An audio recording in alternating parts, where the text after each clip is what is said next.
marks a painful day in Minnesota history. 20 years ago, a rare March tornado outbreak ravaged southern Minnesota. This was the devastation in St. Peter back in 1998. A tornado ripped through the town, including the campus of Gustavus Adolphus College. 2 people died from the storms. Tonight, St. Peter is commemorating the resiliency of the community. But the storm didn't start there. More than a dozen twisters struck west in Comfrey. The storm picked up strength as it swept 67 continuous miles, flattening communities and upending lives. Bill Hudson returned to Comfrey to find out how life has changed 20 years later. Just 1 hour before the tornado ripped into St. Peter, another one left the town of Comfrey in total ruins. 75% of town was damaged or destroyed.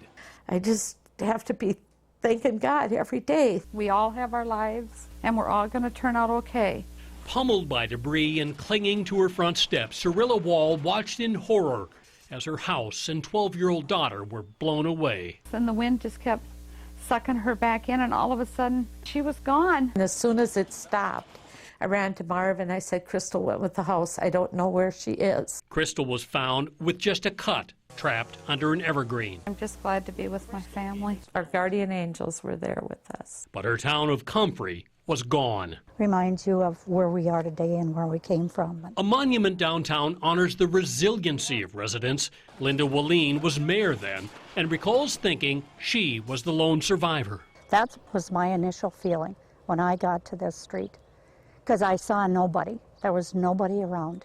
That's how bad it looked? That's how bad it looked. Key to recovery was rebuilding the destroyed school. To keep the people here so that the businesses could be supported, because otherwise you don't have much business support in a small town. Now new buildings and trees line its streets. It defeated the buildings and everything, but it didn't defeat the people.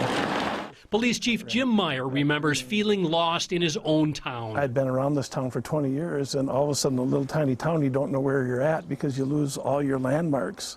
The buildings were gone, the trees were gone, nothing was familiar. Still trying to do the cleanup. For Cyrilla Wall, a scrapbook reopens the wounds. And it's still just as fresh in my mind as it was then. Now it's a town of new landmarks, but at a cost no one would ever choose to pay. Everything is new, it's different, but at least it's still Comfrey. Outside the new post office, that commemorative plaque calls the March 29th tornado Comfrey's greatest challenge, one that was answered by its ultimate opportunity. In Comfrey, Bill Hudson, WCCO 4 News.